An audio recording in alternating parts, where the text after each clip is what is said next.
And the story is that. Let me hear. What's this on the screen? Yeah, so this is the wreckage of the Titanic, as you can see. So what's the Titanic? The Titanic, so it was launched in 31st May 1911, and at the time it was the largest passenger ship for that time anyway. Yeah. And so the tragedy was in the next year, that was 1912, 15th April, it crashed into an iceberg in the North Atlantic Ocean. It broke apart and sank about 12,000 feet down. Where is the North Atlantic? When we say North Atlantic Ocean, where is that? North Atlantic. So we have, get my bearings straight. So the Pacific typically would be around the Americas. That would be closer. The Atlantic the Mediterranean, I believe, is on top. And then the Atlantic then would be below. Is that below Africa? Yes. Yes. So the North Atlantic. The Atlantic Ocean is below Africa, yes. Of course. Goes to Australia, India, and then the Indian Ocean takes over. Okay. So North Atlantic would be like more sort of within the boundaries of the Ghana, Nigeria, the Gulf of Guinea. South of the Gulf region, of Guinea. South of that region. Okay. So it's within that area that about 12 sources vary, about 11,000 to 12,000 to 30,000 feet down, it sank to the bed of the ocean floor within that area. It had people in it. It's actually more than 1,500 people died.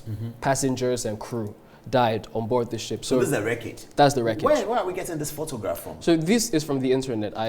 This quick research, we got it from... Who is able to... So this photograph is at the seabed? This is the seabed. It's not easy to get shots like this. But you see, so this is why one of the problems we're seeing today. This was probably captured by an unmanned ship.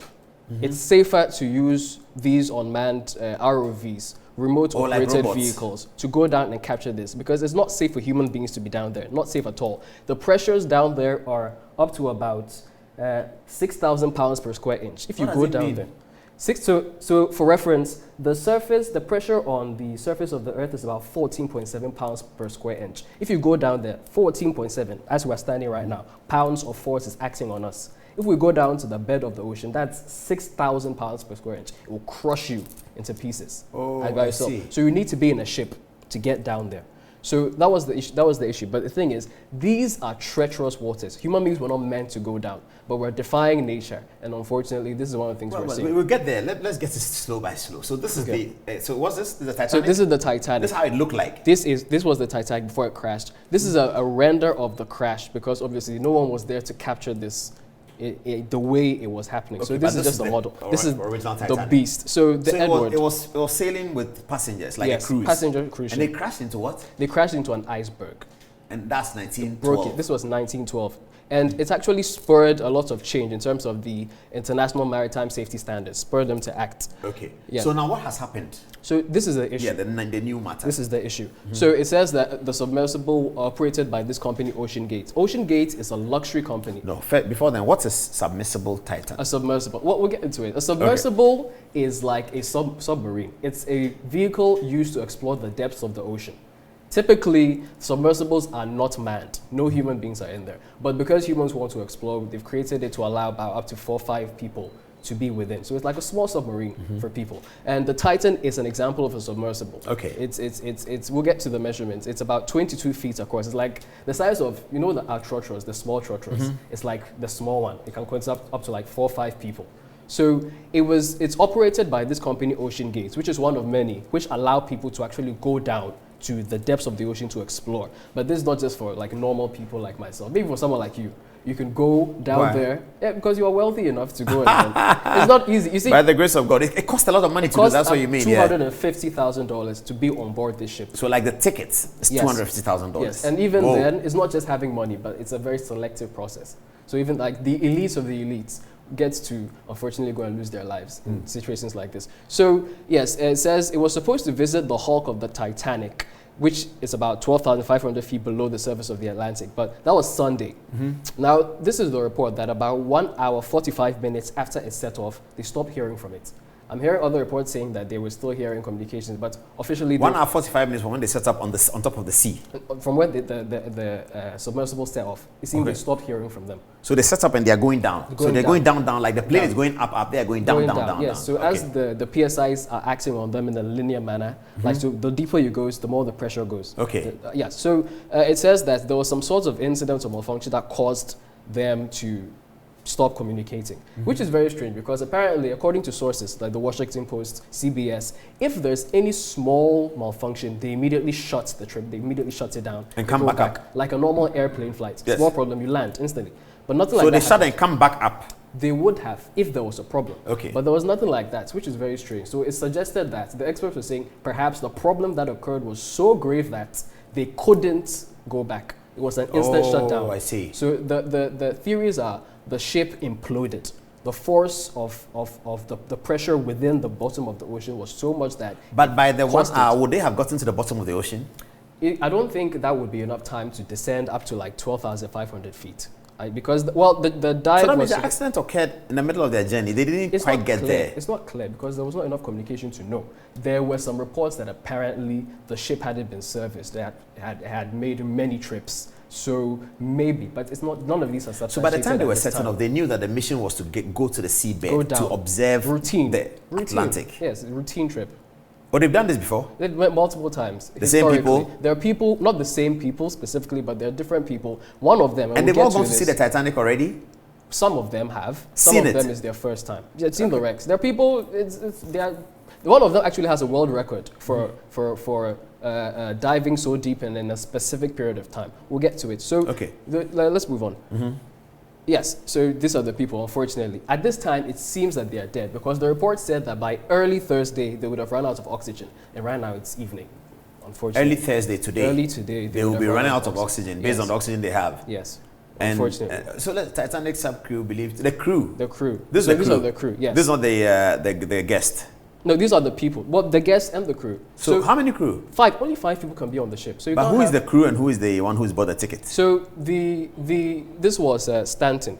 Sorry, Stockton Rush. He was the CEO of Ocean Gates. He was the pilot of I the see. ship. Okay. The rest of them, they paid for the ticket to be on. So we have also these. We'll get to these. Let's just move on quickly. Yeah.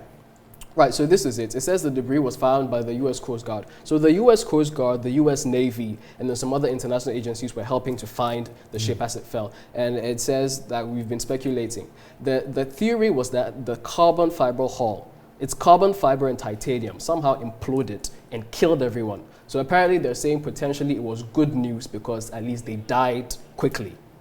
They didn't suffer.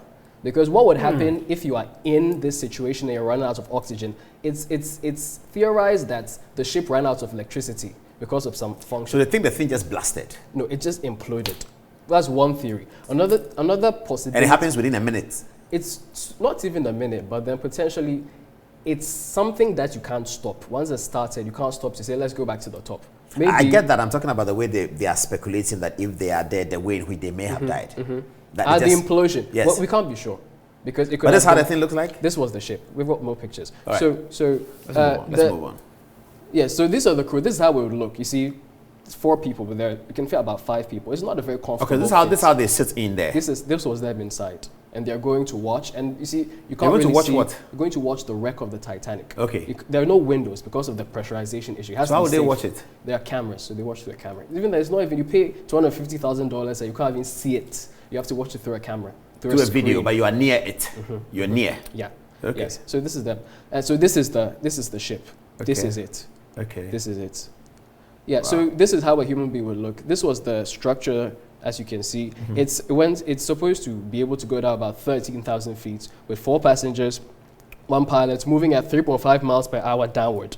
And they had oxygen to last 4 days, or I think 97 hours. So then it said as at a certain time today, they would have been running very, very low on oxygen. So as of Thursday morning, they should have, if everything went well, they should have been Yes. returning up. They should have come up They by. would have, yes. Okay. But because of the issues, you see, as I was saying, thankfully, perhaps it seems they died quickly. If they had died slowly, what would have happened was they would have suffered hypercarbia, which is basically carbon dioxide poisoning. They would have suffered hypoxia, which is lack of oxygen to tissues and blood. Then anoxia, which is severe hypoxia. So it would have been a very torturous, horrible death. So perhaps if they died instantly, it's a bit more merciful. Yes, again, another picture of the ship with the dimensions and the depth, 4,000 meters or 13,123 feet, about 22 feet, like I said, like our small trotros. Yes. So what to know? Basically, the submersible went going to explore the Titanic went missing after it lost contact about 900 miles off the east of Cape Cod. Now, Ocean Gate has been organizing, as I said, it's routine since 2010. It's not anything new. So it's interesting that this would happen. And that it says that, so the submersible, as I explained, it's a type of vessel, like a submarine, that goes down. Typically, human beings are not supposed to go, but then because we want to see the bottom, we've allowed, since the 1980s, people have been doing this sort of thing. Yes. It says that the search effort could be the deepest search in history. The first time, obviously, because we don't really do this often. So the first time we try to recover people. And the sub has a limited supply of oxygen, just about 4 days. So you can't really do much. And again, like the size of a minivan, or in Ghana we call them trotros. Yes, and so the 5 people, well, we see the people who perished in this unfortunate tragedy. There was the CEO, Stockton Rush, who was the pilot, and then 4 other individuals like Hamish Harding. So this is Stockton Rush, the CEO of Ocean Gate. He was estimated to be worth $12 million. Now, these people weren't really like high profile like that, so some of the sources talking about their net worth are not confirmed, but it's rumored he was worth $12 million. He was the pilot of the Titan, and he was age 61. Again, we have to be sure to really cross-check the ages because some of them are not so famous that they have certified Wikipedia pages. But then the people doing the reports on them are saying that he was 61. This was Paul-Henri Nargeolet. He was the director of underwater research for a company that was basically the custodian of the Titanic wreck. He was estimated to worth $1.5 billion. And he was nicknamed Mr. Titanic because he was used to this sort of thing. It's not new for him. What's happening? Okay, I think that you're running out. Oh, can they put it up? All right. I think we're running out of slides. Okay, we'll get there. Yeah. But so the confirmation is that they are dead? Unfortunately, we've seen that they are dead. I do have a video, though. I don't know if they have our video talking about somebody who was in a similar situation some years ago. He was able to be rescued. Again, he got trapped down there and was explaining how it felt. He thought he would die because the pilot was trying to move the ship out of the way, and unfortunately, it's like he couldn't. But then eventually, they were able to get out. I don't know if the video is ready. It's a very unfortunate story. Let's take the let's take. Oh no, it's okay. It's too sad. It's too sad. We don't want people to be crying. So it's okay, no video. Okay, so the images are back. Okay, so who is this? Yeah, so this is Hamish Harding. He was a pilot and then he was into aviation. He was estimated to be a billionaire or so, a British man. So he held the world record for the longest time going into the deepest part of the ocean. And he did it in just 4 hours, 15 minutes. So that was the longest time? Yeah, no, yes. So he spent the longest time doing this. So he was a world record holder. So it's not new to him. And this is Shahzadeh Dawood. He, British Pakistani businessman, worth about $136.7 million. He was into renewable energy and he was very passionate about helping low-income communities rise out of poverty. He was also linked to some charities linked with the current King of England, the United Kingdom, King Charles III. He was also the vice chair of a conglomerate that was into fertilizers, textiles, and food. And obviously his son, 19-year-old son. He just recently came out of high school, the International School in Surrey. He was a second-year student at Strathclyde Business School, but then he's just recently passed, unfortunately. And these are just basically a summary of the issues. Wow.